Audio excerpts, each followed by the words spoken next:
You're watching Gouche Live, featuring Paul Rosen, brought to you by the good people at the Hockey News.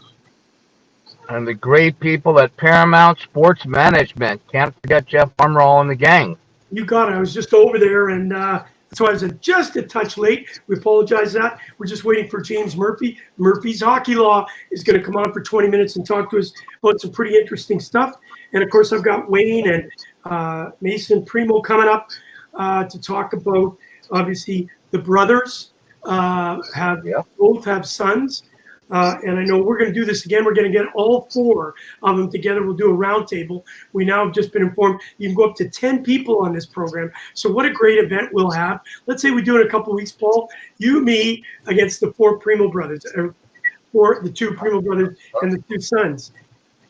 That'll be good. And then you could have Philadelphia and Detroit with Keith.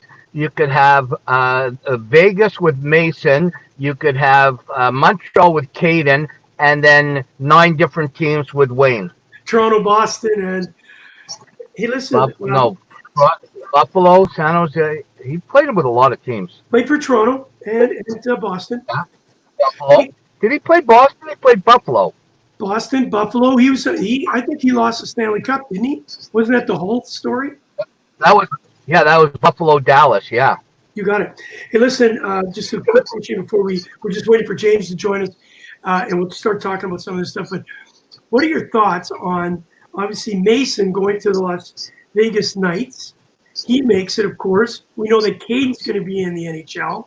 How cool would it be when they first go up against each other and the brother either shut them out, or which would be Caden, or Mason scores a hat trick? Well, it would be really cool if it's in the Forum in Montreal. It's Vegas against Montreal. They're in a shootout. Vegas has the last shot in the shootout. Mason comes down, and Caden makes the huge glove stop to win it for the Canadians. I'm only saying that because I got to stick with the goalie, Gouche. Primeau versus Primeau. Hey, but they wouldn't do it in the Forum. They do it in the Bell Center. Did I say the Forum? Yeah, didn't they tear that Okay. down? Was it torn down? Or was it built in the center? I don't know if they tore. Yeah, I don't know if they tore it down, but it's definitely not being used anymore. So Incredible facility. The Bell Center. We'll go with Bell. Yeah, I forgot about Bell and all the new buildings. I've been to Bell many times, in the Forum. Oh my God, yeah, tons of times. Best hot dogs. The hot dogs at the Forum were the best in the world. They're probably on baguettes with poutine and put some gravy on it. Listen, you know what? Before you get in, I'm in the Mercedes studios today in the No Frills Plaza in Newmarket, and there's like tons of people walking by my car looking at me like I'm. So I'm hoping nobody knocks on my window like they did months ago asking me for a quarter. Hey, raving reporter, you're the roaming reporter. Yeah, the Mercedes studios. You got it. All right, let's talk. We're waiting for James Murphy, Murphy Hockey Law. We may not get much with him because we got the Primeaus coming on at the top of the hour. But you know what we can talk about? We could talk about your thoughts. Yep. On the possibility of the NHL going to the Olympics. I love it. You know what? I did think that the games in Korea without the NHL guys was actually pretty cool. The Germans obviously loved it. They came like seconds away, 1 goal in OT away from winning a gold medal. Yeah. So I think it was cool, but I want to get back to the NHL guys. I still think it's something special when we have the best of the best of the best. And it will be in 2022 in China. I'll be there for the Paralympics covering para-ice, but it's still tricky, Gouche. We're still in this crazy pandemic in China. It's still only 2 years away. Well, obviously, they've been set back. They would have had to have been set back a bit, obviously, with the pandemic, building all of the facilities. Will they even be ready for it? And, of course, we're still hearing that Japan, obviously being the Summer Games, may be set back again. So we're not quite sure how that'll all play itself out. Well, they moved it. It should be going on like pretty well as we speak, July, August. Olympics and Paralympics. They push it back to next year, 2021, in the summer, which I don't think is going to happen. I think it's going to be pushed back again to 2022, and we'll go back to what we did years ago when the Olympics summer and winter were in the same calendar year. Yeah, and they did say that there is a chance they may have to postpone it again. I was reading on that. Listen, we got Lars Jensen all the way from Timmendorfer Strand or Lübeck, Germany, piping in. He said the German team was so great at the Olympics, and then he said whole Germany was ice hockey fans, but I can tell you, so were you and I. You and I. Oh, there's no doubt. I was cheering for the Germans, man. I wanted them to win so bad. Well, obviously with Leon Draisaitl now in the NHL and doing very well in Edmonton, and of course, Tim Stützle, it looks like he's going to go second or third overall. Pretty cool for the Germans. They're going to be strong. So if the NHL teams go, I'll tell you what, those two kids plus Reichel, a young kid coming up, they've got a talent pool there. Yeah, they'll be solid, and he'll be the captain for sure. Draisaitl, I'm for sure. They didn't ask me my opinion. I would think, maybe Shoppy can jump on fast and think if they do go with NHL guys, would Draisaitl be the captain? My choice. Yeah, good point. Hey, listen, I see that our friend Wayne Primeau's in the green room, so we're lucky to know that he's there. I think James, the call with Bill Daly's probably going a little bit longer than we anticipated, so you know what, we'll just continue on waiting for him. So he says he never got the link. So give me 2 seconds. Paul, give me your thoughts on this while I go and make sure everything's good. Could you just tell us what your thoughts are, obviously with the hubs, and I'll give you my opinion. They're talking Toronto, they're talking Edmonton. Obviously, there's been so much speculation. Give me your thoughts on those two cities. Sure, absolutely. Well, originally, I thought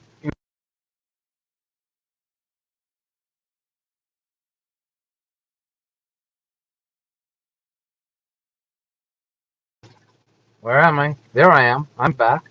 That was the Mercedes Studios got locked up there a little. Maybe was that Wayne Primeau doing that in the green room?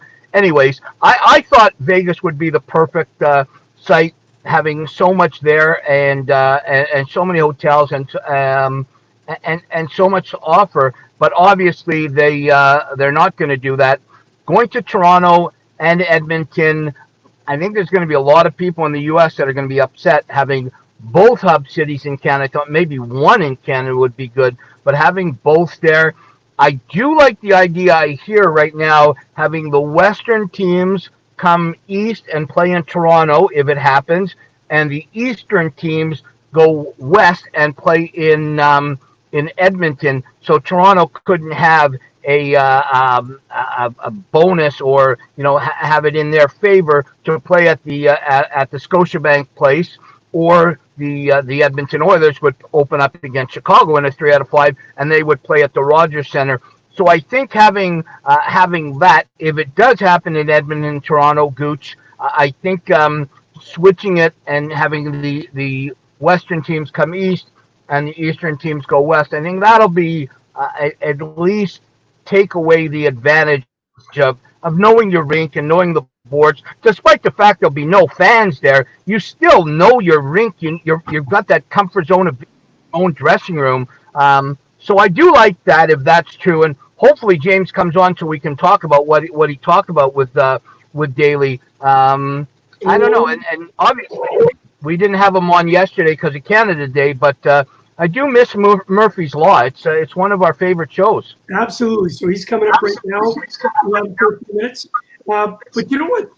What's really interesting is the fact that the Germans are. I've got an opportunity to get Franz Reindl on next week, and we'll be able to talk to him. Obviously, with the success that he's had developing German hockey, but just as important on what it means to German hockey to have Tim Stützle go second overall, and obviously the effect of what Draisaitl's done over there. We knew it helped Nathan Walker in Australia. It did a big boom. There's been a huge, maybe the pandemic's kind of slowed the Australian down a little bit, obviously because They don't have as many facilities. They're not operating at full speed right now. So that may set them back a little bit. But certainly Draisaitl, and of course now with Stützle coming probably in the second round, it's going to make a big difference.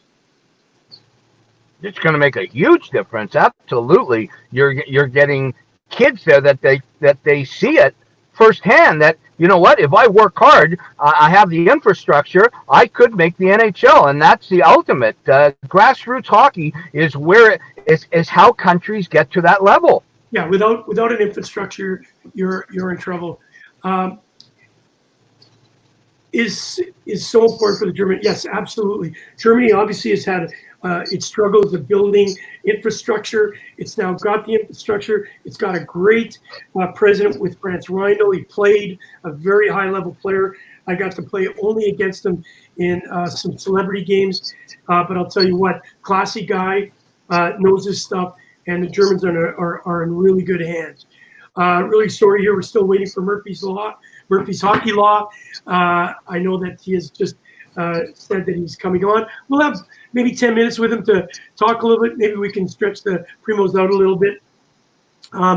So I just read the Canadiens, Julien, has set sights on winning games, not going after the lottery. I was going to ask you that. What do you think that once the teams, if in fact the teams do get to Toronto and get to Edmonton, and people know that Lafreniere is a possibility, and you're one of those fringe like a Chicago, like a Montreal, hey, even the Jets, you tank. And you just say, you know what, Max Domi may not get in the lineup.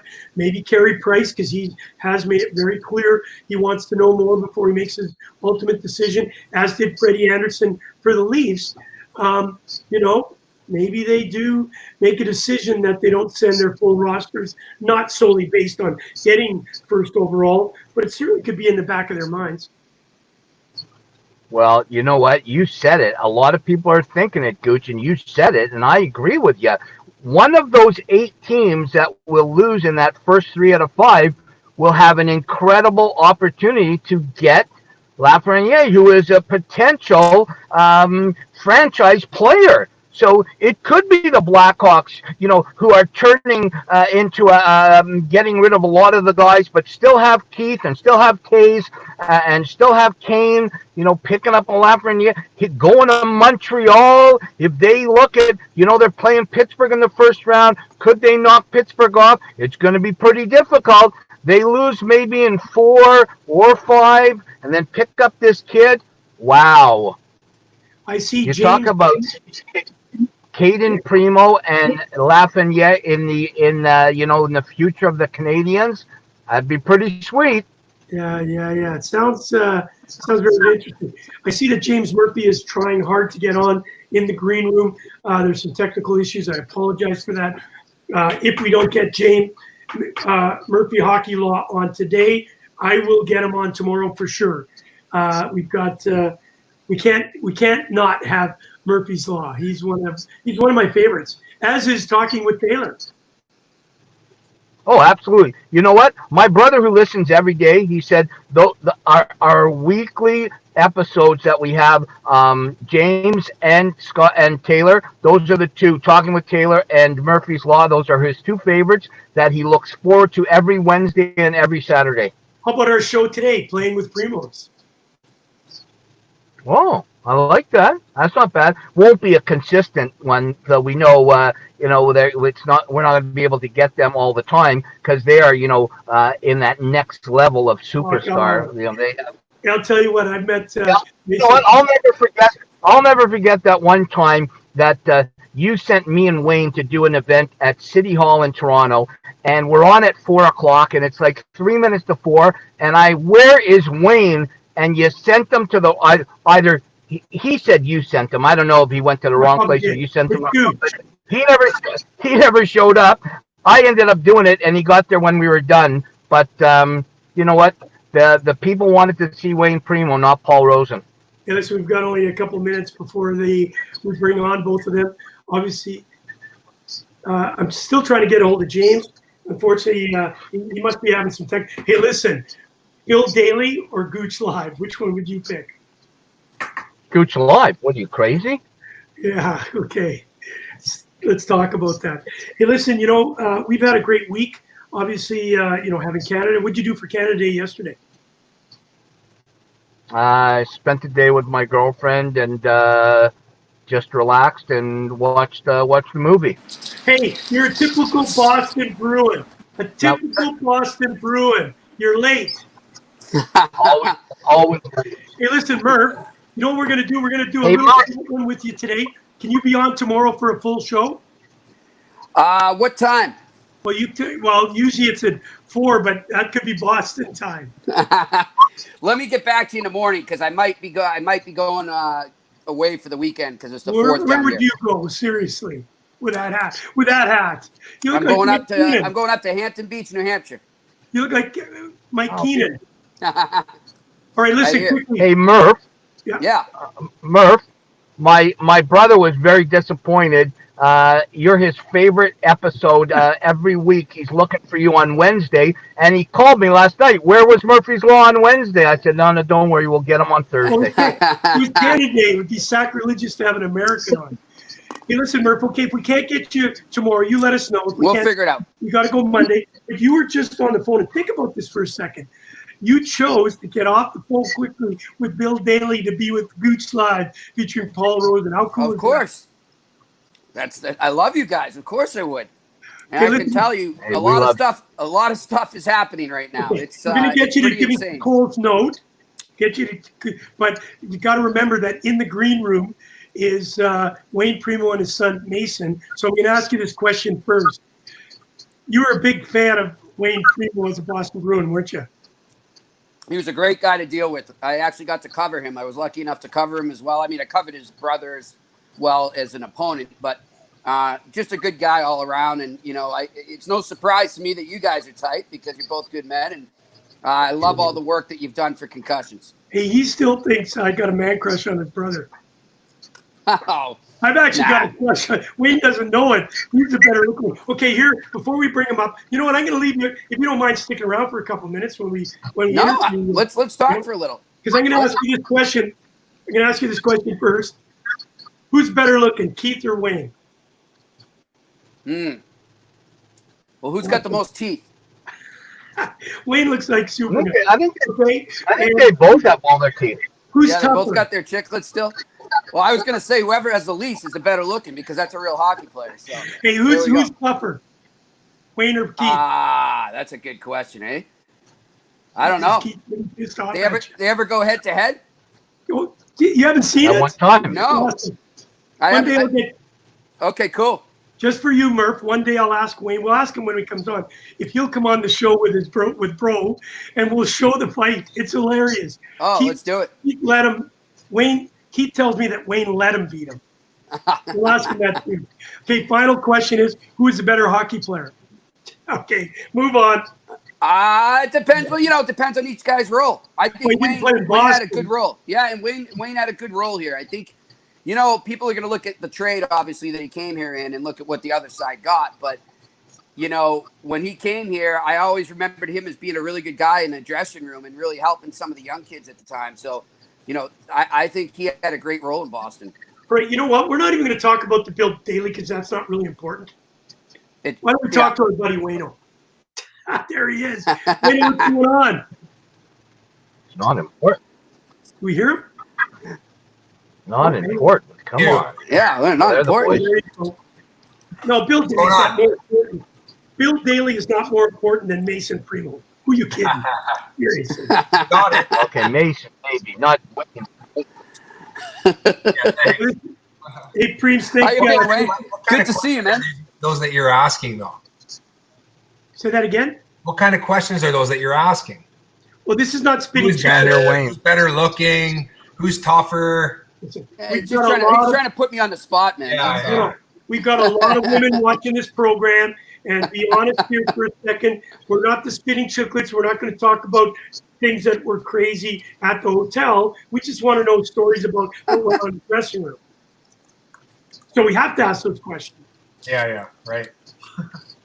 All right, so Wayne, thanks for joining us, and of course we're here talking hockey. And first, we want to talk a little bit about your playing career, but before that, obviously Paul and our buddy James, who came in Boston time, probably have a question. I know that Paul has a question right off the bat for you. I can't actually, Gooch, I can't hear Wayne and Mason, to be honest with you. I hear James and you, but I can't hear Wayne. Why don't you go in and out and see if That sucks for you. that saves it. And if we can't, go in and out. Here. Sure. Always cut the mic to the disabled guy. I get it. I'm going to try. Hey, Okay. you've only got one leg, kid. Stop it. All right, listen, James, why don't you, I know you'd probably have a question for Preems. I know you watched him play. I know Yeah. it's a sincere answer. And how could you not love Wayne Primeau, not only as a player, that grindy type of player, but also, of course, you know, he is actually, and he'll tell you the first time we met, he hated me, thought I was a jerk. That's Really? true. Wow. Yeah. Yeah. Well, he liked to talk so much, right? And I just, Yeah. who is this guy? Who is this Gouche guy? Does he ever shut up? That's not fair. Yeah. Well, true though. I speak highly of you. Yeah. Hey, James, you got 4 minutes with Wayne Well, Primeau. yeah, no, Preems, I'd just like to, you know, if you can look back on your time in Boston here. I mean, I know it wasn't too long, but, you know, what did you take from that? What do you remember from that? So I really enjoyed, well, first of all, I enjoyed my time in San Jose, and I had just signed a 2-year extension. We got off to a slow start that year. Yep. It went a lot of overtimes where we either lost or shootouts where we lost. So we kind of got on a little bit of a winless streak. And I remember we were in Dallas at the time, and we had just taken warm up. And when we came back in, but the 10-minute mark, I usually go use the washroom or whatever. And someone said, "Hey, Preems, Ron, the coach, Ron Wilson at the time, wants to see you in the coach's office." So I'm like, okay, well, and he also called in Brad Stewart and Marco Sturm. So at that time, I'm thinking we're kind of a little bit of the older guys, and maybe they're saying, hey, listen, we need to get these guys going. We need to, amp it up a little bit and get back on the winning ways and stuff. And sure enough, we go in the room, and Doug Wilson walks around the corner. And as soon as that, I mean, I've been traded before. You know then. Yeah. I know then that something's up. And he kind of, has us sit down and says, listen, we've been going through some tough times. And, we feel that, we've made a trade for one of the best players in the league. And he's going on. And I'm just thinking to myself, okay, I don't really care, but I just want to know where are we going. And he goes, we've moved you guys to Boston. So, I mean, I was disappointed. There's no doubt, because I loved it in San Jose. But I always loved, as a visiting team, going into Boston. It was one of my favorite cities, and I love the tradition and the history that comes with the Bruins logo. And I really enjoyed it. I think it was tough on some of the guys. I mean, obviously it was myself, Brad Stewart, and Marco Sturm, and I think Brad had a little bit more of a difficult time accepting the trade in terms of who it was for. He felt that there's a lot of pressure on us to perform, and because we were traded for such a Hall of Famer eventually. And so it was tough. But you know what? I never read up on things. I just always went about my business and tried to play a role in that team. And like you said, unfortunately, it was a short stint. Both Brad and myself got moved on to Calgary, but honestly, I loved my time there. Met some great people inside and outside the organization, and I mean, they've been to the Stanley Cup Finals 3 times since that move, and won one. So I think that in the end, it kind of worked out maybe a little bit for them. Yeah, here, and I guess I'll just fast forward quick here because we're tight on time. But just your thoughts on, looks like we're pretty much there in terms of an agreement on a new CBA as well as a return to play, and just your thoughts on that. Well, I think that obviously with the escrow and stuff, that's a big part of it. I believe going into next year, I think that they need to try and get something. To finish off the season with the playoffs. And I'm actually looking forward to it. I really do hope it goes through and that we're able to watch some hockey. I think it'll be a little bit obviously different watching it at the time and no fans, but hopefully everybody can stay healthy. And I'm sure the doctors and stuff will do a great job with the players and keep everybody informed and keep everybody, knowing exactly what they need to do. So I know that the medical staff and Toronto is great, and I'm sure they'll do a great job with the teams that are coming in. You know, one of the things that's coming up now, I'm in a lot of Zoom calls with coaches and players right now, and we saw it happen in baseball already, is the potential for a player to say, look, I really just don't feel comfortable doing this based on the, you know, it's nothing against you guys, but I just, for my future and obviously for the health of my family, because of COVID, I don't feel comfortable doing this. If that happens, does that guy become a pariah in the locker room, so to speak? I know that's harsh to say, but I mean, I'm really interested to see the reaction from teammates and also from other players. Yeah, I mean, I don't think that they will be. I mean, but I don't think there is any guys at the NHL that are not going to accept coming and trying to finish out the season and the playoffs and stuff. And I think that, you know, it really is a tough time. I mean, you really just don't know. Everybody's left. Yeah.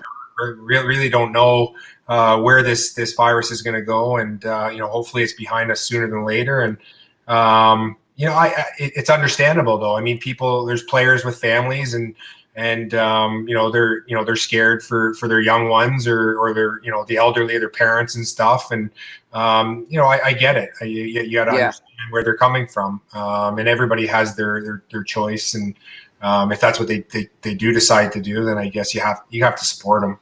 Yeah, and you know, it's interesting. I think one of the worries, a lot, just talking to a couple of veteran guys off the right, but the feel I get is they're a little worried about the younger guys. You know, they're going to have this bubble that they're going to have to stay in, and if you go deep into the playoffs, you know, you're going to be cooped up for quite a bit of time. And right. I mean, I remember being an 18 to 24-year-old. You know, that's going to be a tough thing to do. That's why I'm happy they didn't end up in Vegas, because I think somebody would have broke the bubble for sure. And I wonder why. At first I wondered why they didn't end up in Vegas, and then I got thinking about it. You know, when they're there for that long of a period of time. Oh, the temptation. Ooh. Right, exactly. But I think that, you know, they are pros, and they should take it. You know, it's their job, and they're there for one reason. That's to play hockey, and they'll have time when they're done playing to do that partying or whatever they want to do. I'm sure that you know, that I'm pretty sure that the players will be smart, and if not, I'm sure there's a lot of leaders on most teams that, you know, will pull those guys aside and tell them to rein it in. Of course. Gooch, you back? Thank you for joining in with us. All right, my man. Good to see you, Wayne. Stay safe. Hey, you're going to let us know if you're on tomorrow, okay, kid? All right, buddy. Cheers. James Murphy's Hockey Law. This kid's, what a talent. He's on the phone with Bill Daly. Pretty cool. He's got a Rolodex. I want to get on the phone with Bettman. Hey, listen, we've lost Paul. We're going to wait for a few minutes. Mace, how you doing, bud? Good, you? I'm doing fantastic. Who's a bigger talker, you or your dad? Bigger talker? Who talks more? I guess it depends. Okay, who's a bigger talker, Wayne, your dad, or your uncle? It also depends, but I think my dad's a little more talkative. Throw some dirt out there. I think though that it comes down to, like, Keith doesn't talk a lot. Depends who Keith's around. Yeah, if he's around me, he talks a lot more for sure. Yeah, okay. Hey, listen, obviously Steve Rosen, we got Paul back. Steve Rosen, it's Paul's brother, from the great town of Whitby, home to many pro players. Yep. How was it growing up in Whitby, and obviously with all your buddies? There's a lot of guys that came from there that played in the NHL. Tell us about that, Wayne. You know, I love saying that I grew up in Whitby and I played my minor hockey there. It was a stepping stone for me. Gave me the opportunity to play minor hockey, and that's where I was drafted out of midget hockey to own my own. And I have a lot of great memories there. I still stay in touch with a lot of my hockey friends, and like you said, I mean, Joe Newendike, Gary Roberts, Keith, Adam Foote. I mean, I think Mitch Marner was there early on, and then he moved to the GTHL, and James Neal's another one. And there's a long list of people that have come from Whitby. It's I mean, when I left Whitby, there was only two pads at Iroquois Park Arena, and now there's 6 pads. It's just a great facility, and there's a lot of hockey being played there. I know Paul has rejoined us. How you doing, Paul? How's the Mercedes studio doing? The Mercedes studio is doing okay. I'm actually in the parking lot of the No Frills in Newmarket. So I've got people walking by me looking at me like I'm an absolute lunatic. But if they knew I was on the line with the great Wayne Primeau, they'd want to jump in my car with me. Hey, listen, do you have Hey, the Wayne, little, you have the satellite dish set up? Now, you know what? I'm so low budget here. I'm just grateful that it's working. All right. Hey, Wayne, Mason, how you doing, guys? Good, Paul. You can hear us now? Yeah, I hear you now. Yeah, I hear you now. They plugged my phone in. So, hey, let me ask you guys both this question. I ask everybody that had a chance to play in the O, and Mason, you just recently. With the Memorial Cup being canceled for the first time in 102 years, what's your thought on that? The players who maybe played an overage year and then bang, that's it. The guys in Kelowna who were supposed to host it, and all of a sudden Dunsville. What's your thoughts on that? Wayne, you first, and then Mason. Yeah, I mean, it's again, there's so many things that have been canceled, and it's it's really hard to see. The Memorial Cup is obviously a very prestige tournament, and one that many young kids that play in the OHL, Western League, and Quebec League that strive to win. And being a host like Kelowna, it's got to be just heartbreaking that they can't host it because of the COVID. But I mean, the list goes on, right? There's so many things that were canceled. You think about 2002 birth years with their graduation into high school graduation and proms. Even for the OHL 2004 OHL draft and stuff. Kids couldn't play the OHL Cup, and so yeah. I mean, like I said, the list goes on. It's very, very unfortunate. It sucks to see, but obviously in the end, safety and health is most important to these kids and their families and billet families, but like you said, also the overagers, getting to finish out their last season and maybe getting that last chance for NHL teams to see them in the playoffs and maybe giving them that opportunity. You're not seeing as many 99 birth years signing NHL contracts, which really is hard for them, I'm sure, to accept. Okay. What about you, Mason? Guelph and now going to Vegas. What's your thoughts? Yeah, I mean, kind of to piggyback off what my dad said, it sucks, obviously. I mean, you definitely feel for the overagers and even the 2000 year born guys who are high NHL draft picks and be playing in the AHL last year. It's kind of their last kick at the can to win a championship and play in the Memorial Cup. But, some things are bigger than hockey, and health and safety is one of those things. So, obviously it sucks. I mean, for my team, we weren't in a playoff position. So, I mean, depending on how the last few games went, we'd likely be going home anyways. So, not much in it for myself. But, you feel for the guys in other teams. And it's just an unfortunate situation. Hey, Gouche, I'm going to ask one question. We were, if you heard this in the green room when we were talking, let's go forward 3 years, 4 years, I don't know, whatever. Vegas is in Montreal, and it's a 2-2 tie, and we're in a shootout. And Vegas coach taps Mason on the butt and says, "You're up, kid," and you're coming down on your cousin, and the crowd is going crazy. What's your thoughts on that, Wayne? Mason, before you answer it, don't forget Paul's a goalie. Right. You know what? I mean, I've never even thought of that. I mean, I just try and take it day by day with him, and but it sounds amazing. It would be awesome to see for sure for both Keith, myself, and Mason and Caden. But I don't know. I mean, obviously, I'd like to see Mason score. I'm sure Keith would like to see Caden stop it. So hopefully that situation does come up down the road for sure. We'd love it. Yeah, it'd be awesome. What about this question? Team Canada, Team USA, who are you cheering for? Team Canada. I know we're getting. So is your brother deep down inside too. I know he's Canadian. Yeah. Who's more nervous watching his son play, you or Keith? You know what? In minor hockey, I coached Mace, so it was a lot easier in terms of the nerves and stuff because you're on the bench and you're more dialed in and you're kind of watching everybody. Whereas when you're a parent and you're just watching games, you're a lot more focused on your son, and so I think you get a little bit more nervous. But I couldn't imagine being a father of a goaltender. I couldn't imagine it. Because it's hard enough for being a father of a forward, let alone a goaltender. That'd be insane. I couldn't. Hey, Paul, I know you got to get going, so I'll give you a last question, and I'll keep on with Mason and Preems. But we didn't hear the answer from Mason on that question. If you had to go up against Caden, Mason, do you score? I hope so. I mean, that's what I'd be put out there for. Have you had the opportunity to play against him? I haven't shot. I shot him probably like 4 or 5 years ago, so I haven't seen him recently. Okay. I'd love to do that sometime. And if it's at that stage, it'd make it even better.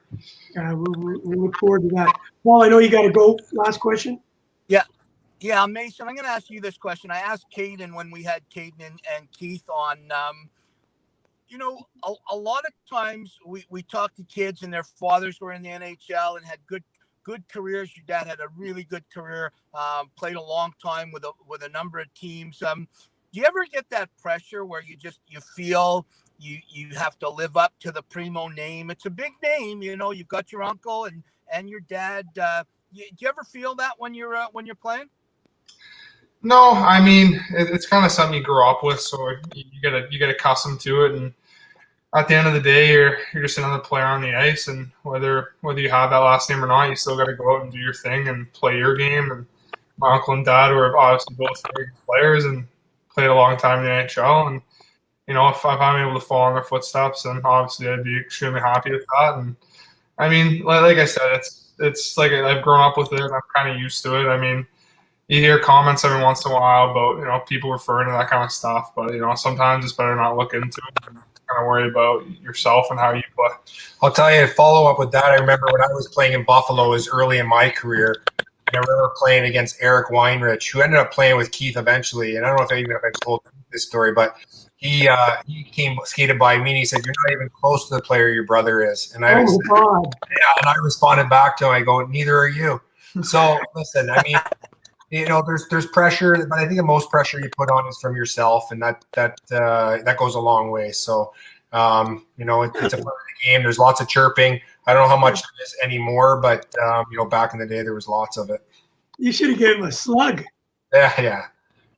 Just throw it in his corner. Paul, before we let you go, I have to bring this up. It's a must. Hey, Wayne and Mason, hope you're well. Lots of love from Australia. Awesome. And from Aaron Kuzak. He's a big fan of yours, of course, Wayne. But we need to talk about this before you leave, Paul. We had Keith lined up with Caden to come, and obviously we need to make a deal to bring Wayne and Mason to play in the Ice Hockey Classic in Australia. I know Mason hasn't had the opportunity to see Australia or New Zealand yet. I'm just going to bring back a little bit of a memory, or do you want to say it? Paul. And I know what you're going to say, and I can't live this down. So, Mason, your dad and your uncle were coaching Canada and the U.S. Your dad and your uncle had to leave, so they brought me and Chris Canali in. Chris went coached the Americans. I coached the Canadians. I took over. 2 games were already played, or 3 games were played. Canada was up 2-1. Wayne, your dad, left me the reins, up 2-1, ended up losing 2 straight, and I'll never live it down. So that's just the way it is. No. Gouche keeps bringing it up. No, I get it, okay? I lost. Paul, how could I not bring that up? Seriously, because I know that the next question's coming out. If we do get the chance and you're coaching with Wayne and we got Mace and it's overtime and it goes into a shootout, are you guys putting Mason out to take the penalty shot to win the series to get you your first win, Paul? That was all. I am, for sure. I am. Sounds good. I'll be ready. All right. All right, Paul, thanks for joining us, kid. I'll spend a few more minutes with the boys. I know you're busy today. All the best to you. Thanks, and we'll see you tomorrow, bud. See you, Paul. See you Thanks. later. I'm gonna be a grandfather for the third time in a little bit. Awesome. Congrats. Congrats, Take bud. care, guys. Be well. Thanks, Mason. Thanks, Wayne. Take care. Bye. You're watching Gouche Live featuring Paul Rosen, brought to you by the good people at the Hockey News and, of course, Paramount Sports Management. We're so blessed to have Wayne Primeau and his son Mason here today. We're talking hockey. What a great day to talk hockey. So I got a couple questions as we go along. I don't know if you guys can see on the right-hand side, there's a bunch of questions that are coming in, and it's really cool to be able to read some of these off to you. I'll put them up on screen. One of the questions come from Aaron. Aaron knows you and Keith, of course, Wayne, from our experiences in Australia. He's shouting in from Melbourne, Australia. Who has the more nervous wife? I would have to say Lisa, Keith's wife, because again, a goaltender. I mean, that's tough. It's really tough. With my wife, I mean, I think she just goes and watches the games. I think she's proud of him no matter what, and just watches. That's it. Yeah. Hey, Mace, can I ask you this question? You watched him play and go for a goal?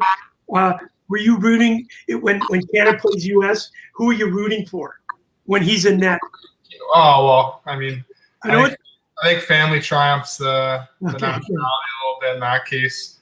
During the World Juniors, I was definitely rooting for Caden to do well, and obviously he did extremely well. And I was watching that gold medal game, and it was tough. I was just as nervous as the rest of us. I mean, you can imagine how my uncle and aunt feel, and even my other cousins. So it was nerve-wracking, but I enjoyed it watching him for sure. Wayne, thank you for that answer. Wayne, we've got Barry Shelley, a big supporter of the Gouche Live on every show. Wayne playing in Rochester for the Americans. You had John Tortorelli as a coach. Do you think his coaching style was the same as when he got into the NHL? Did he change over time? No, 100% the same way. He demanded a lot. He was hard, but yeah, he was a good coach to play for. He was in your face, and but he wanted to see his players do well and succeed. And he was the exact same. I mean, he obviously won a Calder Cup there in Rochester with us, and then he ended up winning the Stanley Cup with Tampa. So he's been successful at all levels, and I think it's because just the way he goes about coaching. We are so lucky to have Wayne and Mason on. Mason drafted by the Las Vegas Golden Knights, and of course, Wayne yourself drafted first round, 17th overall by the Buffalo Sabres. This is a question for you, Mason, from Barry. Mason, having your dad play in the NHL for so many years, do you find that maybe some of the fellow players and fans put more pressure on you as a player? I mean, it's however you take it, right? Like my dad said. I mean, guys say stuff every once in a while, and you'll hear the occasional thing from a fan. But at the end of the day, like I said, I'm my own player, and I'm comfortable in my own skin. And I just got to go out there and do my thing. And if I do that, I'm not too worried about the name on the back of my jersey. What a great answer. I want to say about both you and Caden when they're asked these type of questions. You guys are so articulate and so advanced. Like I'd be shaken if my dad played in the NHL. So well done. Hey, Wayne, I'm going to go to this question. A very good friend of ours, Kevin Shea, works at the Hockey Hall of Fame. He's saying, Wayne, coming from the Greater Toronto area, what did it mean for you to play for the Toronto Maple Leafs? Yeah, no, I mean, growing up in Whitby, being close to Toronto, obviously I was a huge Leaf fan, and that was the team that I rooted for and so on. And being able to, when I got traded to Toronto, and being able to finish out my NHL career wearing the blue and white with the Leaf on was definitely surreal, and an amazing thing that I'll always cherish and remember. And being a part of the Leafs alumni, even though it was only one season, it was a truly an honor to wear the Leafs jersey. Hey, Mace, getting drafted by the Golden Knights, how cool were you there? No, we stayed home. I watched at home. But how cool was that to be hearing your name to get drafted? Yeah, I mean, it's a dream come true. It's something that, as a kid, I mean, your entire life, if you're playing hockey, it's something that you always want. And it was very relieving. I mean, it was a little bit of a long day up to that point, just sitting and watching. And, a lot's up in the air. Nothing's guaranteed. There's no givens. So to hear, I mean, Vegas especially call my name was super cool. And flying out the next day to go to development camp and getting to see the facilities and kind of just being in the city of Vegas and kind of getting that taste was of the NHL was super cool. So it was relieving. I was super excited, and so was the rest of the family. Hey, Mason, from an old guy to a young guy, the fact that you got drafted is absolutely incredible. It took a lot of hard work to get where you are. It takes just as much hard work to make it, and then just as much work as you would know, Wayne, to stay there. So we're big fans, and we're hoping that we get to live out that dream of watching you do that playoff to win the Stanley Cup against your brother. That'd be kind of cool. Wayne, there's a question here from we have a European. Gouche Live spares no expense. We have a European correspondent. His name is Shoppy. He comes out of Krefeld, Germany. He always connects the dots. You either have gone to Krefeld, had a hamburger, a schnitzel, a beer, or you played there, or you knew somebody played there. He's asking this question. Hello, Wayne. You played with Terry Yake and Shane Wright in Rochester. Both played for the Penguins in Krefeld. Shane lives in Krefeld today. Can you remember both of them? Wow, it's that's crazy. Yes, I remember both of them. Actually, Shane Wright, I played junior in Owen Sound with, and I still to this day wish I could get in touch with him because we were really close friends my first 2 years in Owen Sound, and kind of just lost touch over the years. And I always wondered actually where he was, whether he was back in Canada or if he was still over in Germany. So yeah, we were really good friends, and I remember both of them. And Terry was obviously Shane was an offensive defenseman back then, a little bit on the smaller side, but was tenacious and was an ultimate team guy, and he had a good offensive instinct, but he also was feisty.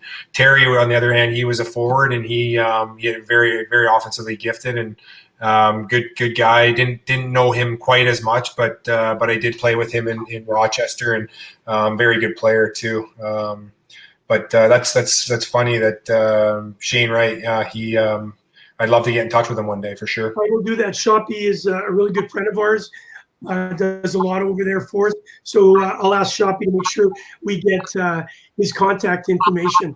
Before we ask the next question from Shoppy about a player that you played with, Wayne, I want to go to our friend Barry Shelley. Basically, rollerblading used to be big years ago. You use that for training in the summer. Yeah, so when I first got home, I tried to stay off the ice a little bit and just kind of focus on getting stronger in the gym. But, I mean, being a hockey player, as time goes by, you kind of miss that feeling. So I actually ordered a pair of Mars blades, so I'm not sure if you know much about those. They're like you put them on a skate boot, and it kind of simulates the feeling of skating. So, I mean, in the past I've done it a bit, but this summer I've done it quite a bit more just because ice is kind of hard to find. But fortunately, the past couple of weeks I've started to get back on the ice, so I haven't been on them that much. But no, I definitely spent a pretty good amount of time on them the past couple months. Shoppy is telling us that he'll definitely get you the contact information. I can only comment on the inline when I played over in Germany. Again, a very big sport for a couple of years, and I got a chance to play for the German national team in inline. I actually loved inline more than I did ice hockey. And one of the things that I found is going from ice to the floor, going on floor, there was a huge difference in those days. And now they're saying, I think what would you call it, Mars? Mars blades. Yeah, it's supposed to almost replicate skating, so that's really cool to hear. Hey, listen, Wayne, you also played with the German hero Christian Ehrhoff from Krefeld in San Jose. Tell us a little bit about him. So I played with both Christian Ehrhoff and Marco Sturm. Marco Sturm, I still stay in touch with this day, and he's a great person. Was a great player, and he's doing a great job now. He's an assistant coach with the LA Kings, and he was obviously the head coach for the German team that lost in the gold medal game to Russia in the last Olympics, and he's done well for himself. And Christian was I played with him for about a year, maybe a couple years, but he offensive defenseman, great skater. Both him and Marco were great skaters, and they've started to put the German hockey on the map. I mean, now you see Draisaitl and guys like that, and now there's an up and coming high draft pick that's I think it's Stutzel. That will be a high draft pick. And then even last year there was a defenseman that was drafted Detroit. There was a high draft pick. So it's great to see. I mean, it's not just in boys hockey and men's hockey. It's also in girls hockey. I mean, you're seeing across the world, hockey, in all countries, getting better and better, and making it tougher and tougher on not only the Canadians but every Americans and everybody else on winning, because everybody's becoming so much better. Yeah. Wayne, you've come on our Ice Hockey Classic a few times. Of course, Wayne, Paul can't live it down. He's 0-2, and he's actually the last one with Dennis Marouk, who's coaching the Americans. So they always butt heads and that sort of stuff. Were you there when Terry Yake was there? Were you not? I don't think Terry was there when I was there. So Terry's a pretty cool kid, cool guy, and I'll just tell you this real quick story. When we had a shootout, so Mason, have to be ready, and so you have to pick the three names. And I think it was John Ogrodnik was the coach, and it was Dave Hansen for the Americans. And so they picked the three names, they handed it in, and all of a sudden, the deciding one, I think it was going to be David Booth jumping over. We were in Perth, Australia, and David Booth was going to jump over, and Terry tapped him and said, "No, I'm going." So Terry jumps on the ice, and as he's going on the ice, I'm standing, I'm on the mic, and he turns to me and says, "Gouche, top corner, I'm winning this." And he goes out there, jumps on it, and goes down, top shelf, skates right back to the bench, sits down like nothing happened. Canada wins, right? And John Ogrodnik. I was there the year that Dave Booth was there, but maybe Terry came in later. I don't recall. Yeah, you weren't there. Yeah, for sure you weren't there, because it was Dave Hansen, and didn't David come twice, if I'm not mistaken? Oh, maybe.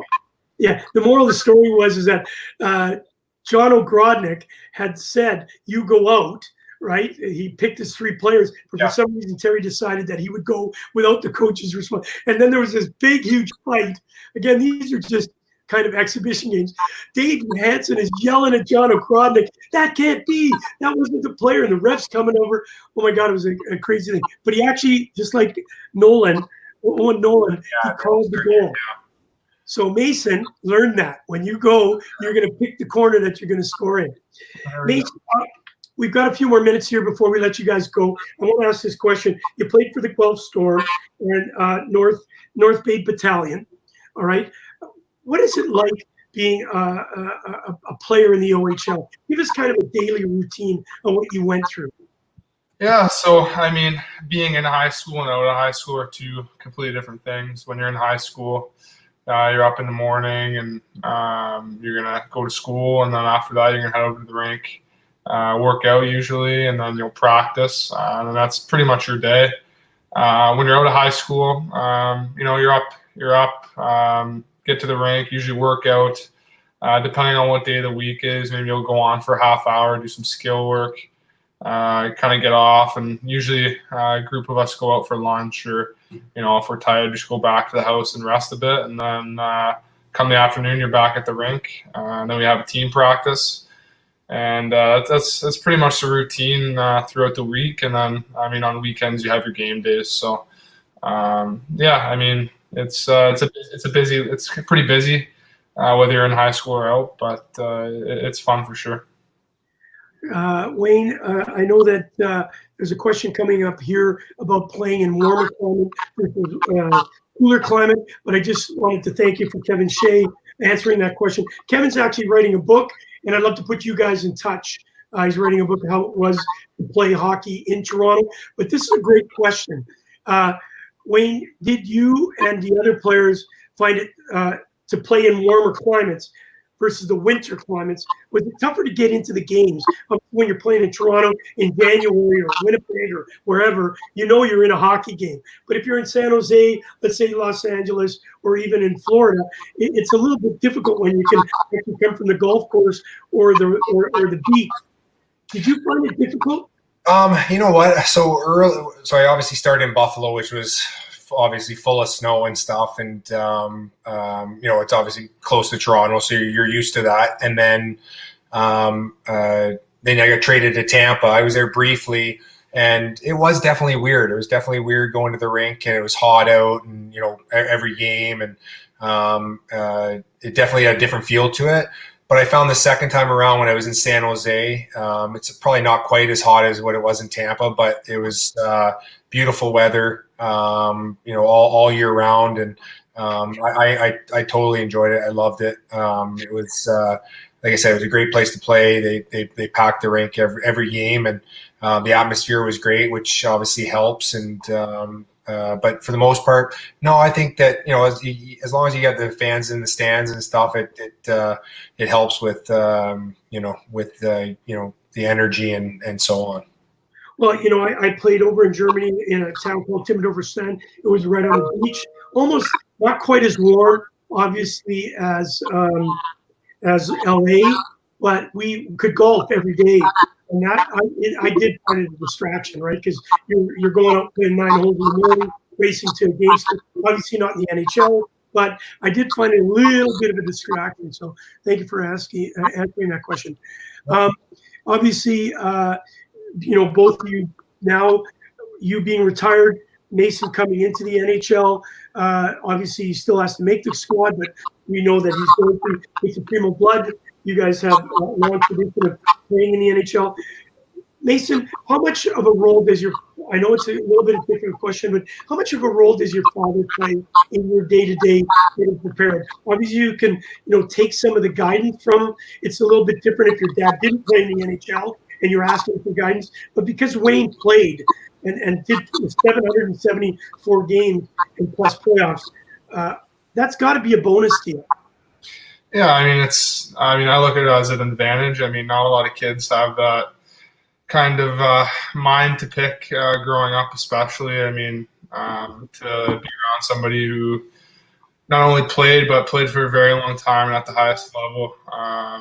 Like I said, it's a huge advantage, and not many people are lucky to have that. And as for a day-to-day thing, we talk a lot of hockey. Especially, unfortunately, the Stanley Cup playoffs weren't on, but if they're on, we'd be watching that together pretty much every night and doing that. And even in season, even when I'm playing, just giving me tips and stuff. And he watches all my games, and even after my games, we'll if we go out, we'll watch a game at the restaurant on the TV, or if I'm at home during the week, and we'll text about different games and stuff. So it's super cool, and it's a huge benefit to me. Well, thank you. We've only got a couple of minutes with Wayne Primeau and Mason. Thank you for that answer. Listen, Wayne, I want to ask you this question. I got a really good friend of mine in Adelaide. He actually came out and watched us in Adelaide. You went up and helped us with the ice factor, as you know, young kids that have trouble. Sam Trapolino, he's been a big part of the games, and now we'll take on one of the directorships of Stop Concussions Australia. We'll be launching it. We're actually supposed to be launching it right now. Before I let you guys go, his son this morning, he's has autism. Sam had to leave his job and now work and takes care of his son. And I just found out this morning, one of the therapy horses that he was getting onto accidentally panicked and actually kicked Dylan in the face area, and he's going into surgery right now. So I wanted to do a shout out. He's a big Primeau fan. He doesn't know you personally, Mason, but he got to meet your father and of course Keith. And I just wanted to let you know we're doing a big shout out. I know you have children playing. It's not only Mason. You have Madison playing hockey, and I know little Manny's playing hockey. As a parent, that's obviously okay. It was an accident by a horse. It's got to be really tough to see one of your children get hurt in any aspect. Yeah, for sure. I mean, my youngest man, he is a type 1 diabetic. And when he was first diagnosed, it was tough seeing him the way he was. He had lost a lot of weight and was just not himself. He was no energy and looked really frail. And we ended up taking him to the hospital. And sure enough, they took his blood sugars, and his sugars were around like 29 or 28 or something. And right away they rushed him in, and he had to get the IVs and going and stuff. And anytime your kid is ill or gets hurt. I remember when Mason was playing, and it was in, I think it was in minor bantam, and we were in Notre Dame for a showcase, and he was driving wide on a defenseman, and he got clipped, and he was going to go head first into the boards, and he kind of to sit up, and but he did, the impact broke both of his wrists, and that was scary to see. You see him laying on his stomach behind the net, and you're just hoping that he's okay, and thank goodness he was. I mean, there's a couple bones that were broken that could be fixed, but you never like to see your kids get hurt, and we wish Dylan nothing but the best, and hope for a speedy recovery. Oh, thank you for that, Wayne. I don't want to chuckle, but Mason, I remember that particular situation, and it's not too often a person breaks both wrists in an accident. And I think, and I'll ask this question to you, because I had a friend who played in Timmendorfer Strand, and he actually got hit from behind and slid in, and he was older, and he broke both wrists, and his wife had to wipe his bum. So, did that happen with you? Yeah, I mean, on my right side, I broke my forearm, so the cast was up past my elbow, and then the left side, it was up to my elbow. But either way, I had no hands, so that was mom and dad's job to unfortunately wipe for me after I went to the washroom. But you did it best. I don't remember, but I was still young enough where it wasn't a super big deal. But obviously thankful they did that for me, or else I would have been in trouble. So, yeah, it's not a fun experience. But Wayne, you know how much I love you, so I'm going to throw this joke out. Mason said you didn't have a hand. Somebody said that about you. Good one. Hey, listen, just before we let you go, here's another question to you, Mason. Is your dad as hard on you as maybe a coach? Does he still give you advice and such? But the difference is that, Wayne, you actually coached for many years. Mason. Yes, I did all the way up from minor atom to minor midget. Yeah. Just before you answer that question, Sam is saying, thanks, guys. Appreciate it. Marty and I are watching the show to take our minds away. Look forward to seeing you guys soon. They are actually driving to the hospital now for this young Dylan to have an operation. It actually hit him and cracked his cheekbone. And, wow. So thank you for doing a shout out. Hey, listen, Mason, answer that question, please. Yeah, I mean, I don't think hard on me is the correct terminology. I think, very supportive of me growing up and even now. And I mean, if I played a game where I wasn't at my best, I mean, he'll tell me, but in the correct way. And if I play well, he'll also tell me. So I don't think he was hard on me, but like I said earlier in another question, that advice is something I don't take for granted, and very fortunate to have. So even when he was on the bench, I mean, he knows what I'm capable of and expects a lot from me when I'm out there, but in no way was he, super hard on me. Just, like I said, supportive, and the advice was always there. So, like I said, thankful for that. Do you ever talk to your uncle and ask him questions, or is your dad the only source that you look for? No, I mean, whenever I need it, Keith's there for me, and there's times throughout the season where he'll send me a text and we'll get on the phone and talk. And so, I mean, they're both, like I said, great resources, and lucky to have both of them along the way.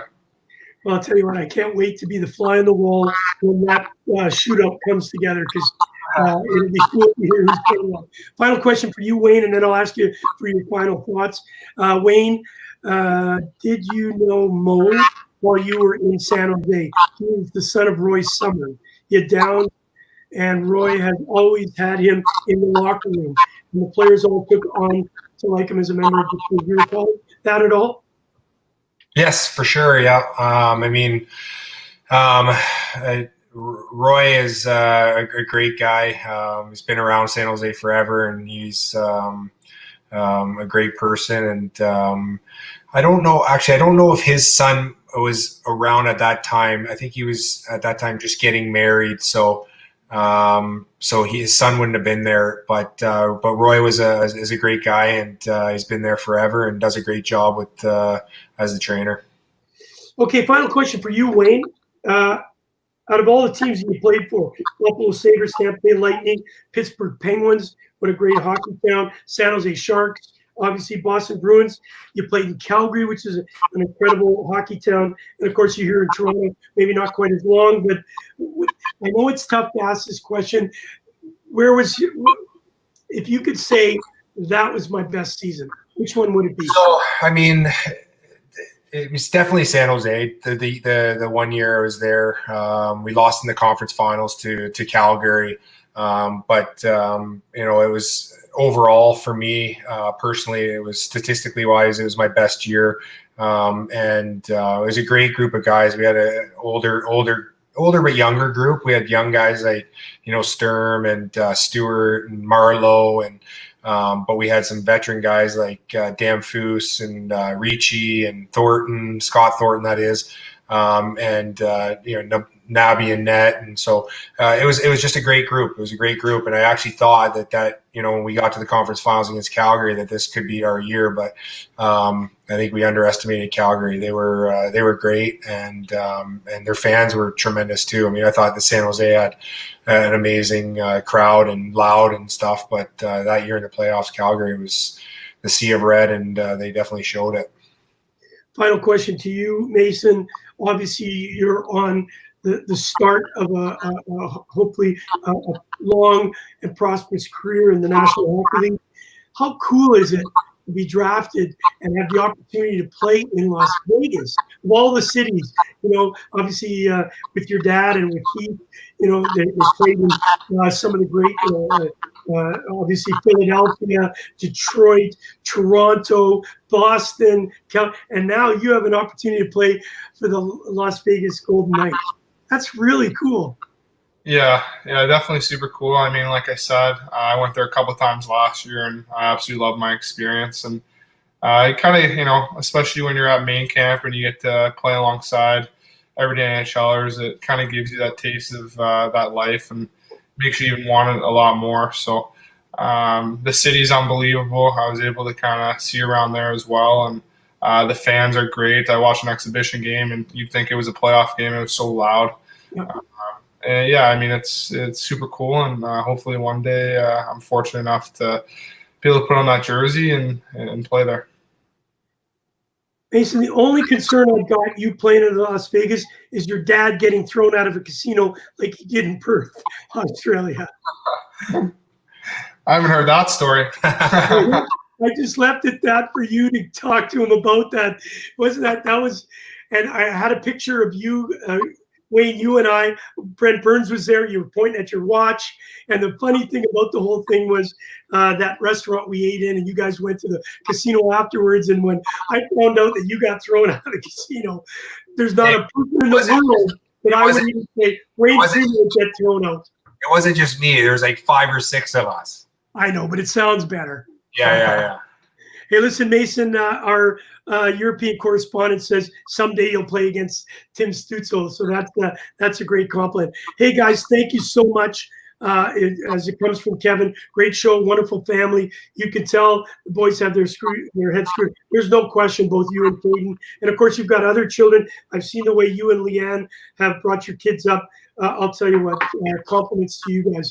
Mason, thank you for taking time. We will be calling upon you again when we get to that shootout goal. I'll give you some tips because I think I was a little bit better goal scorer than your dad.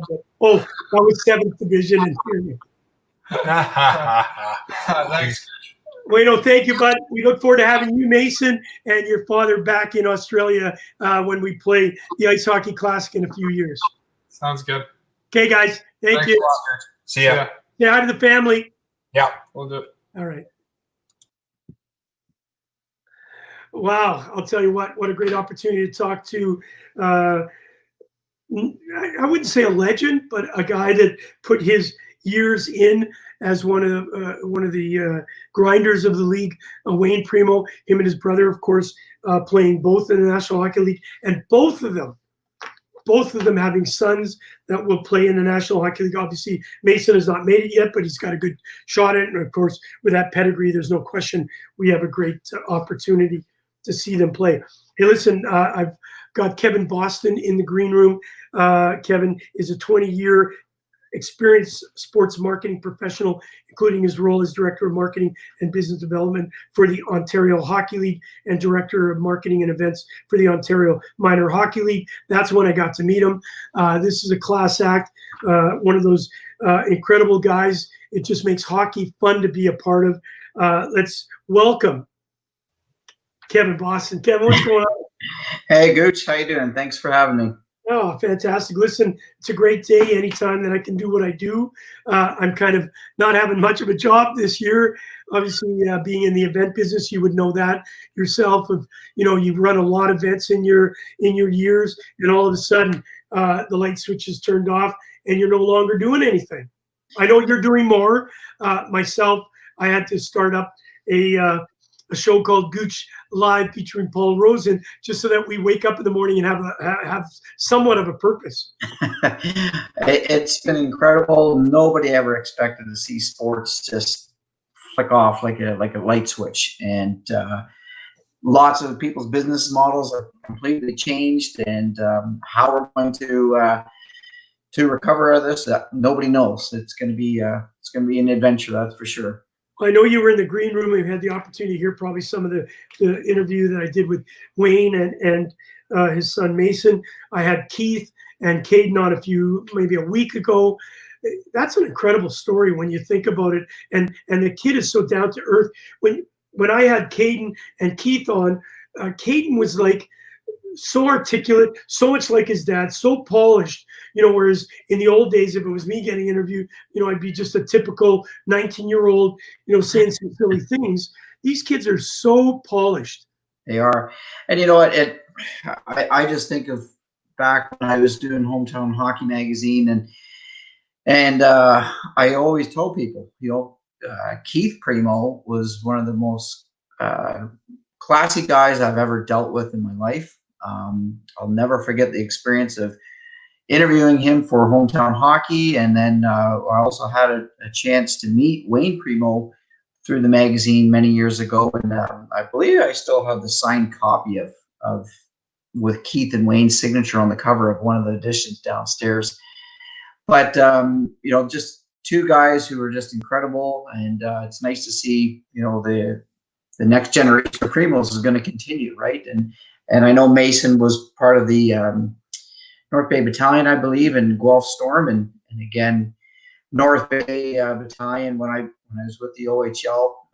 One of my most fondest experiences of going up to North Bay during that playoff run when the team returned to North Bay a few years ago, and absolutely electric and a great hockey town up there. Well, we're with Kevin Boston. Thank you for taking some time out. Obviously, with the pandemic, some of us have nothing to do. Some of us have lots to do. I'm actually busier now. You know how much I travel, so I'm at home a lot. I actually have cleaned out the basement, the garage, my bedroom, or my bedroom office, because I stay up late at night, so Tony throws me out of the bedroom.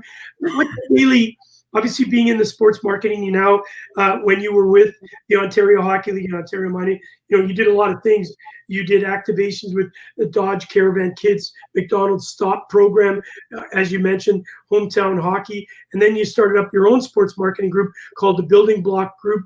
Obviously, you're still very busy, even though we're kind of on a shutdown. You're still obviously doing a lot of things. Yeah, and in 2016, I switched my attention to the collegiate and university market in Canada, and focusing on that market up here.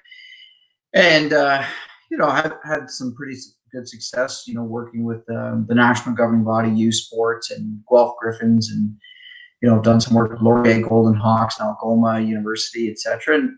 And nobody ever expected, like we said, when the pandemic hit, is, will school sports be shut down? No, nobody expected this. And so now it's, we've all had to sort of reset, what we're thinking about, how university sports is going to look and how do we market to university sports and so on. And so for me, it's taken a few months to, gather ideas with our colleagues and our peers and come back with some ideas of, what's it going to look like and how can we change, how can we adapt into this, quote unquote new normal. And for me, it's a challenge, and life is all about challenges. So let's just throw another one at us right now. So. Yeah, I hear you. We obviously throughout our event business, we were actually in Australia, Kevin, when this all hit, and we were planning our 2020 event over in Australia, and boom, the rug was pulled out from underneath us, and then our Johnson & Johnson event was canceled, and then our EMS event was canceled, and then obviously our 2020 event was canceled. It's just unbelievable what has been thrown at us, but it has given us the time, to take inventory of ourselves, and I'm actually learning how to use the computer.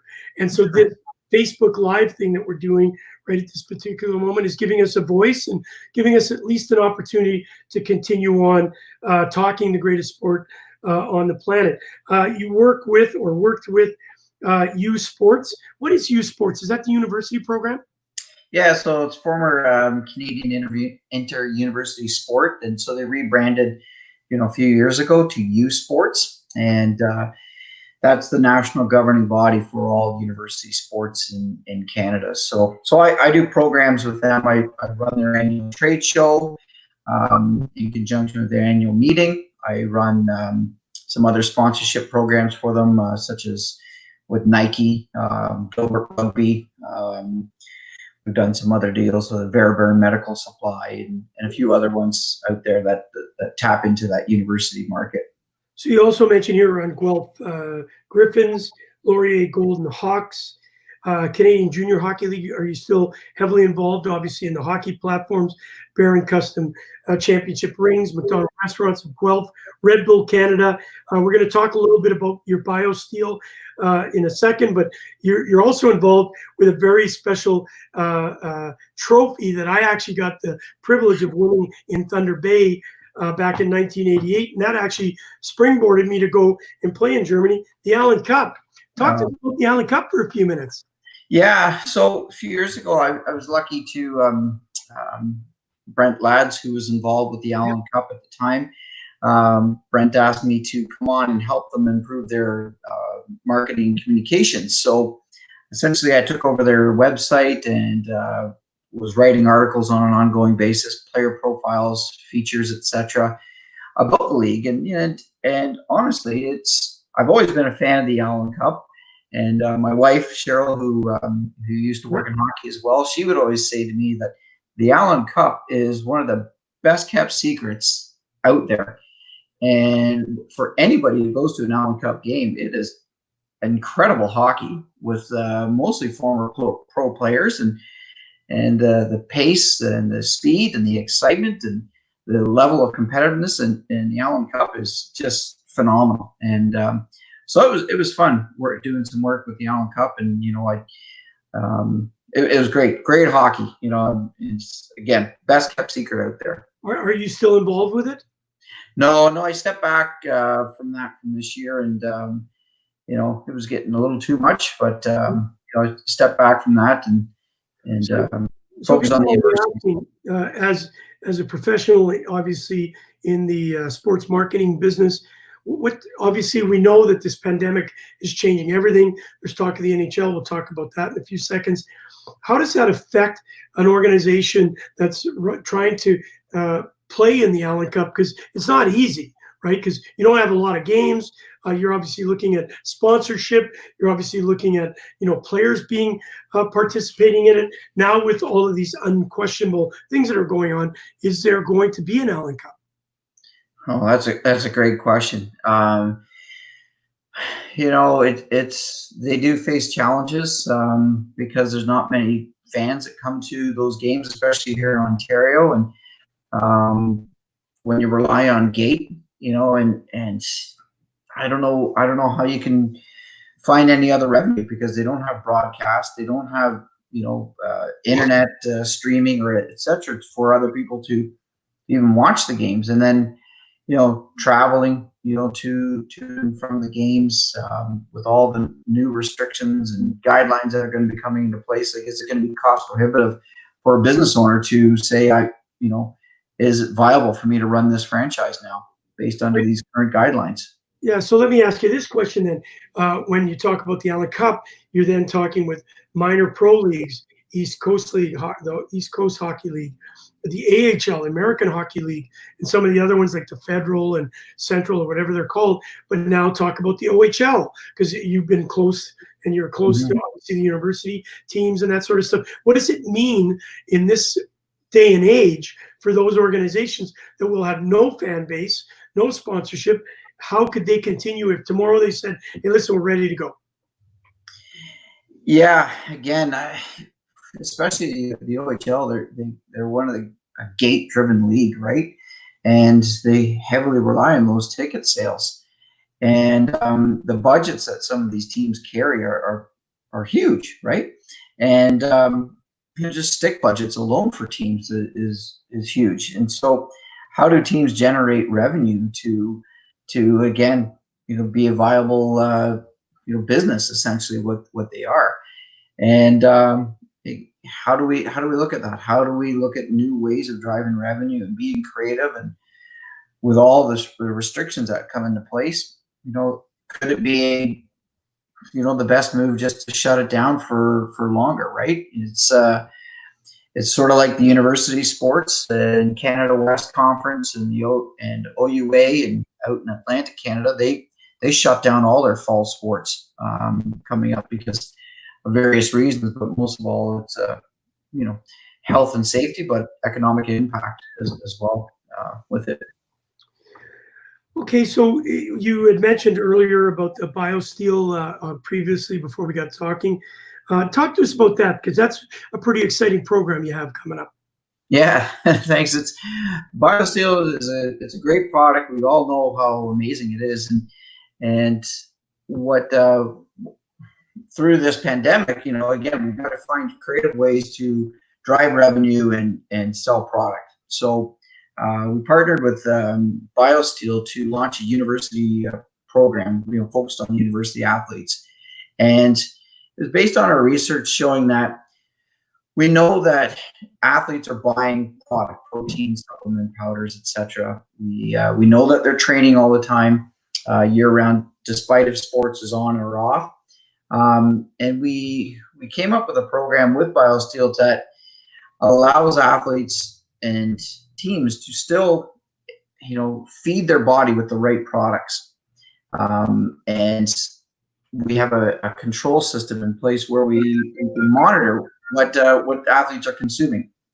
And so for that, it's twofold. One, we're providing athletes with a great product in their body.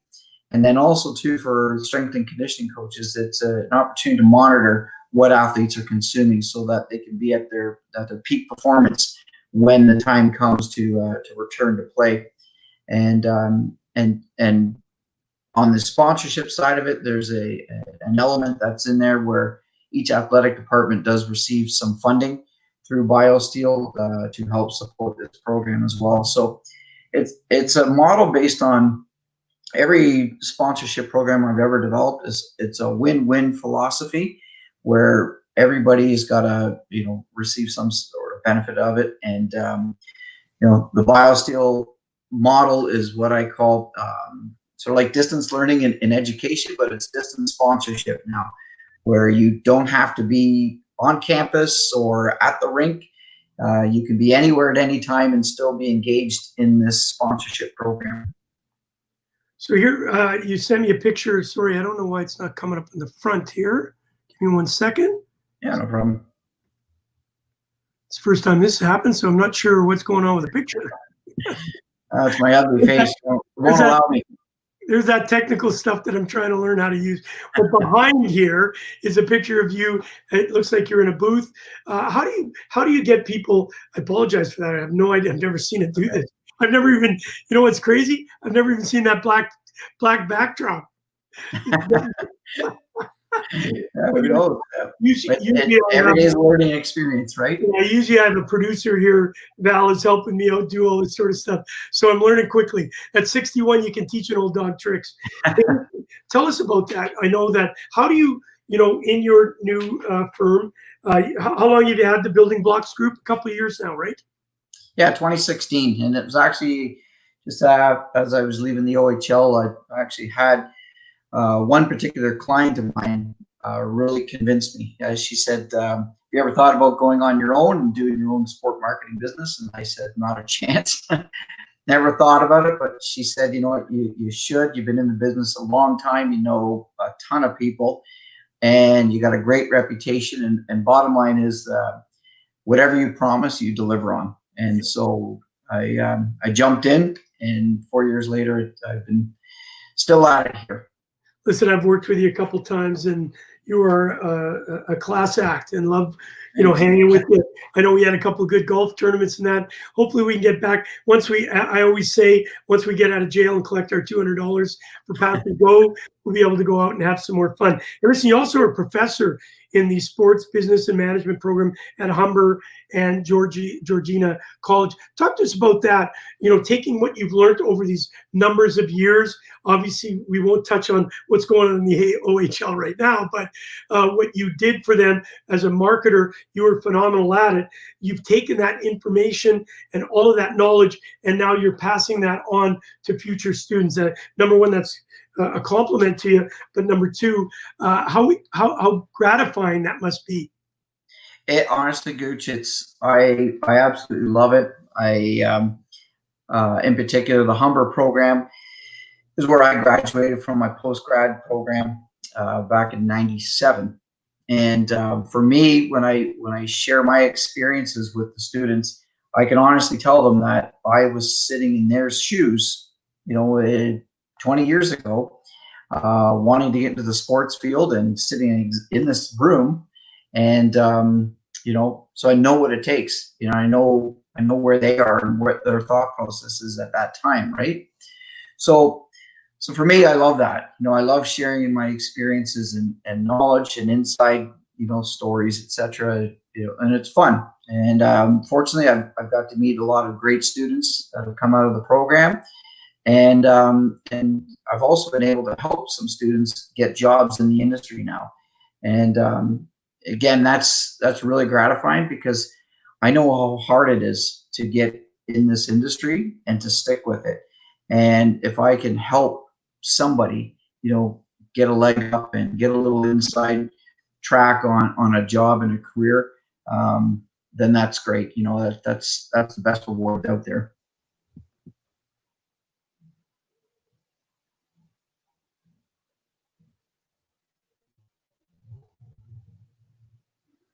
And I see on the screen here, I say Kevin Hune, our good friend. He's been a guest speaker of mine at Humber, and Kevin's great. He's a real inspiration for the kids as well.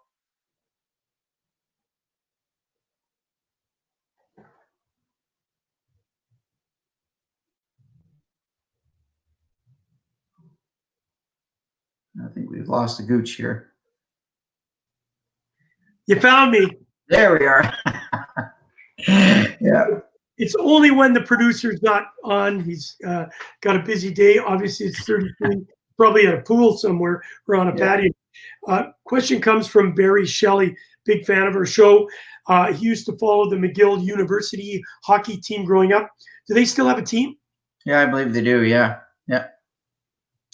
Now I know, I think it was University of Alberta. They just canceled their hockey programs because of funding cuts. So that hurts. You never like to see hockey programs cut. Again, especially the University of Hockey.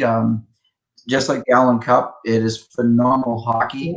The majority, almost all players that in the men's hockey program in particular, are our former CHL players. And personally, I like the university hockey more because the players are that much stronger, faster, bigger, and smarter. And I think you get less of the shenanigans in university hockey that you do in major junior hockey, where there's a lot of teenagers and there's a lot of testosterone going, and to me, a lot of pressure put on kids in major junior hockey. Absolutely. Well, I got a chance to actually play for the Winnipeg Westmen. It was actually their final year. We didn't know it was going to be their final year, but I got to play one season with the Westmen, and it was an absolutely. It was one of those years we didn't play a lot of games, but it was actually setting me up to get over to Europe because we played in a big rink. It was an Olympic-sized rink, and it was actually one of my favorite years. Going to school. I wasn't very good in school. I got to grade 12 at best, grade 6 twice, but I tried to go through the university program. The next year they closed down. The next year I went to University of Manitoba. I was invited out by our good friend Wayne Fleming, who unfortunately is no longer with us. You know the name, and it's the only time I got cut from a hockey team. It was Wayne Fleming, and I love the guy still today. Wow. I got hurt in the preseason part, and they knew I wasn't going to be able to play the season, so I was asked to de-roll, I guess it's called. I never went to class anyways in those days. And don't tell me. Hey, outside of work, Kevin, I know you're very active in the community. You deal with a lot of numerous charities. Obviously, I know you're involved with Sick Kids Hospital, Trillium Gift of Life Network, and the Alliston, Ontario Early On Child and Family Center. You and your wife are a tremendous team. You support so many great people and do it all for obviously a great cause. Talk to us a little bit about that. Yeah, thanks. It's like Sick Kids Hospital is very near and dear to our family. We've had a lot of personal experiences with it. My wife was a sick kids baby, and we've known many people that have gone through that hospital. So for us, when we do charity fundraising, Sick Kids is always at the top there. And then a few years ago, and our son Keenan, he passed away in 2013, and he was just a baby, and we just decided at that time we would donate his organs, and he saved 3 people's lives. He saved a little boy with his liver, little girl with his heart, and an adult male with his kidneys. And Keenan was only 21 months old, and science was able to help transplant his kidneys into an adult male.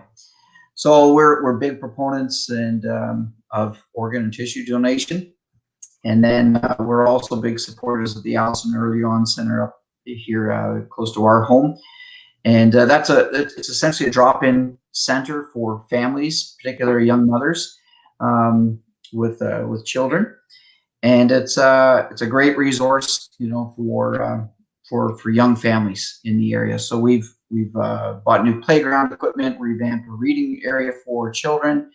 We run CPR classes that are focused on children, and recently we've bought the first outdoor defibrillator unit in our area, and we placed it outside the Early On Center in Alliston, so that if anybody in the area maybe walking and someone has a heart attack, the defibrillator is right there and easy to access, so that you can easily save a life pretty quickly.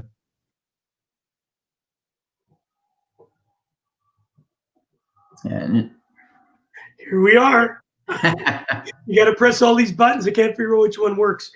Listen, Kevin, you do tremendous work, and we can't thank you enough, obviously, for not only doing what you do in the sports marketing industry, helping young men and women understand. Let's say you don't get a chance. Sports is great. Obviously, we're seeing that now without sport. It changes some of our lives, of course. But you're teaching the young and up-and-comer sports marketing, obviously, in the program at Humber and Georgina.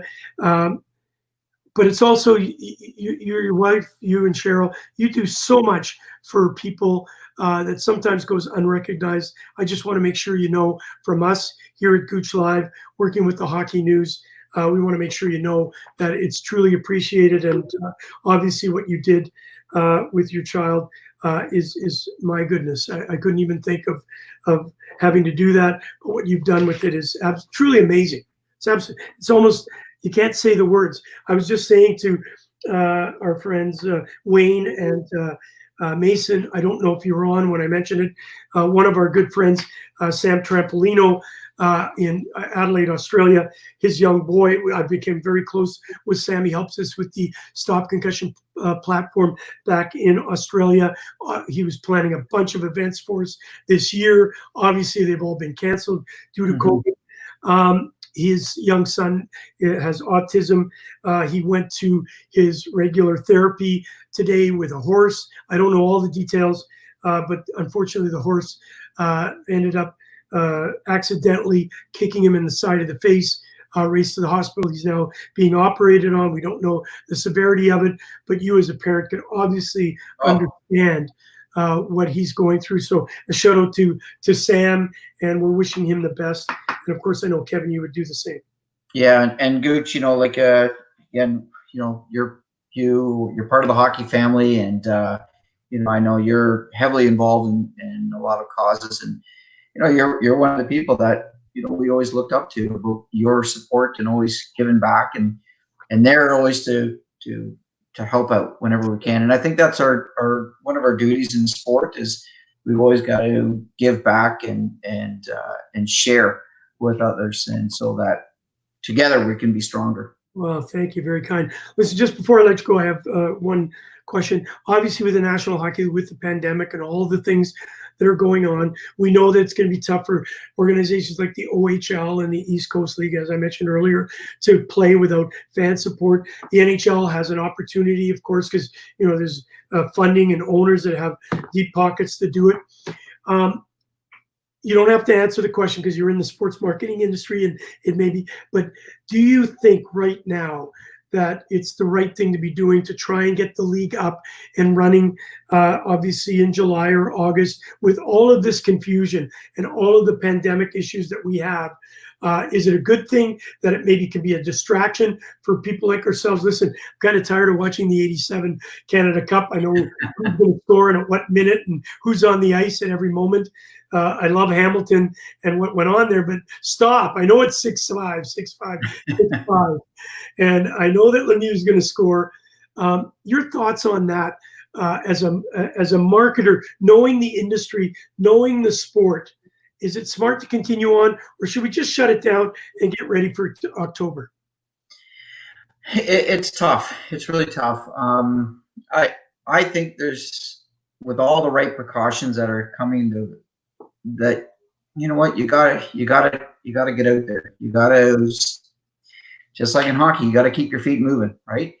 And we've seen what this disease can do, and I think it's time where we got to at least try to get back, because not only for the sport to continue, but fans to have something to look forward to and enjoy.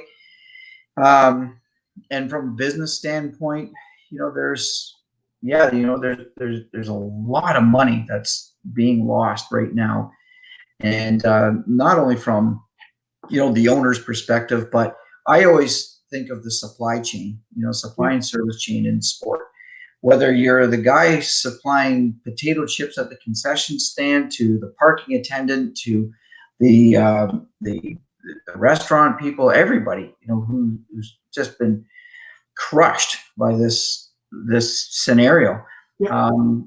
You know, we've got to find a way to move forward somehow, and you know, maybe this is the right way of doing it. I like the bubble approach. I like the hub city approach. I'm not sure about the baseball approach. Yeah. But anyway, we'll see how it goes. I'm not a medical expert, and I think these teams and everybody have got their medical experts. But you know, we do have to find a way to crawl out of this hole. Hey, a big shout out to Wendy McCree. I love when she joins the show. Just hey, Wendy. she's saying hello to both you and I. And hockey heals the heart. There's no question. Finally, as you just mentioned to it, the only precaution I have in the whole process, because I travel to Australia and do a little bit of work here with it. I think, and Aaron Kuzak, who's part of our organization over there, has got a statement here. I'll bring it up. I haven't read it, but I'll bring it up right after this. They've opened up their business with the AFL, Aussie Rules Football. Australia has been very good at controlling this pandemic.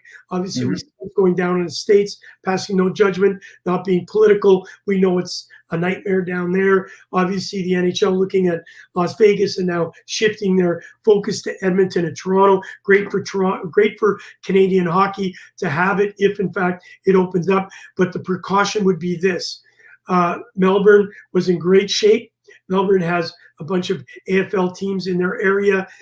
They are shutting down their city again until the end of July. Whether or not the sport, and they had already opened up the league, but because the pandemic is just going crazy in their country or in that particular city right now, it may affect the league. And that's what I'm concerned about, is that when we do launch it and there is NHL and we're all excited, you and I are watching the games, as many fans will be, that all of a sudden 1, 2, 3, 5, 6 players get affected. That team has to pull out because all the other teams, all the other players have been affected. That, as a marketer, that's got to be a concern, because you've got these sponsors that are putting money up. You got the networks doing all this extra work, and then all of a sudden we have to pull back because we don't know all the answers on this. Do you have any concerns of that? And that is a totally legitimate concern, because you're trying to sell the game, and knock on wood, Connor McDavid doesn't get sick, right? And as a fan, you want to tune in to watch Connor McDavid, and if he's out of the lineup, then that could affect ratings. That could affect a lot of things. And then, what if the whole Edmonton Oilers team has to pull out, right?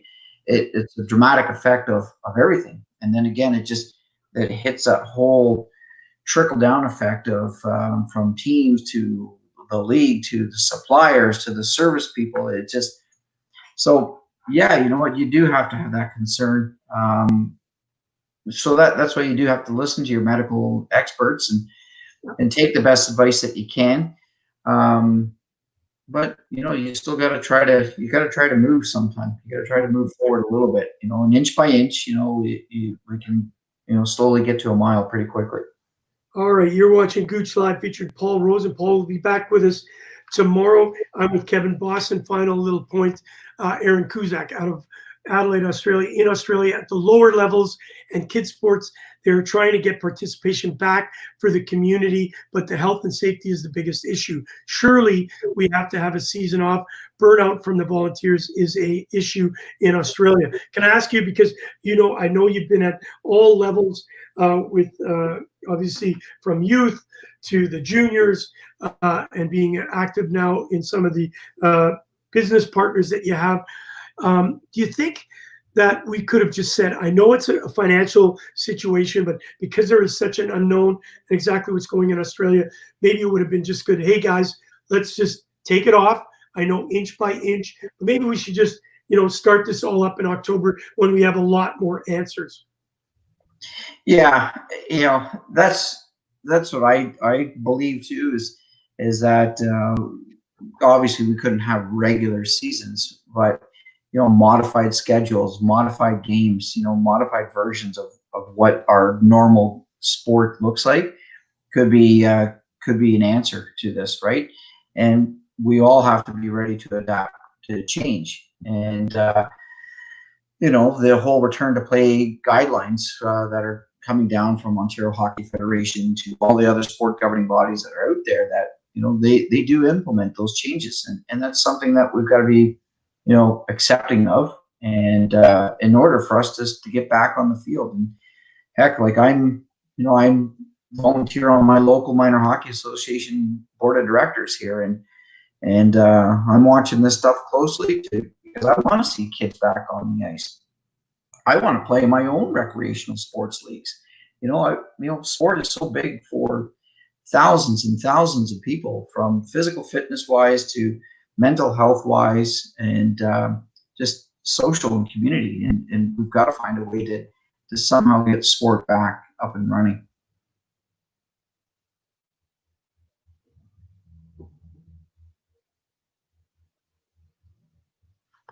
Hey, I just said I miss going up to the bar and having chicken wings. Yeah.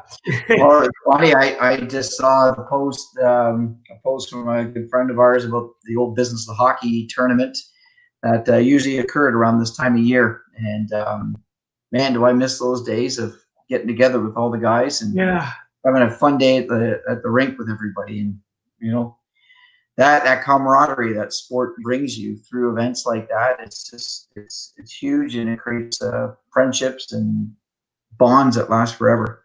Yeah, Isaac did a great job, and hopefully once we get back out of it, out of this pandemic, we can get back to, obviously it'll be a new normal, but hopefully some of that new normal will include us doing what we're doing. Listen, as I let you go, of course, you've got the company called thebuildingblocksgroup.com. You can check Kevin out on LinkedIn. If you want to know anything about sports marketing, this is the guy. Last word for you, Kevin. First of all, Gouche, thanks for this opportunity. And again, I'm a big believer in sport, big believer of trying to give back and support others within sport. And I want to see any way possible that we can get back to playing sometime, soon. And I'd love to help anybody out there that needs some help to try and get back up and running, because together we're stronger. You got it. We can't thank you enough for taking some time out, Kevin, to be with us today. You're watching Gouche Live featuring Paul Rosen, brought to you by the good people at the Hockey News and Paramount Sports Management. Kevin, thank you. Please give our love to Cheryl and your child, and we look forward to chatting with you very soon. I know that our paths will cross again. You've run some great golf tournaments in the past. Hopefully we can get out and hit a ball again. I would love it. I can't wait. I've only been out once this year so far, and boy, was that a relief just to be out there on the golf. I know. I got to get out there too. Listen, just wait to see if there's a last comment. Great show. Thanks for being out here. Hey, buddy. Thanks, Kevin. Thanks, Gouche. Take care. See you later, bud. Wow, what a great guy. I'll tell you what, if you want to know anything about sports marketing, you make sure you reach out and talk to Kevin Boston. I've not only seen him present, but I've also seen him in action. And there's nobody better. And I like the BioSteel. God, I wish BioSteel was around when I was playing. Who knows? I maybe would have had a 20-year or a 15-year career in the National Hockey League versus 16 years in German Third Division. Hey, but I played. All right. So we look forward to seeing you tomorrow on Gouche Live featuring Paul Rosen, brought to you by the great people at the Hockey News. Good night. Let's play some hockey.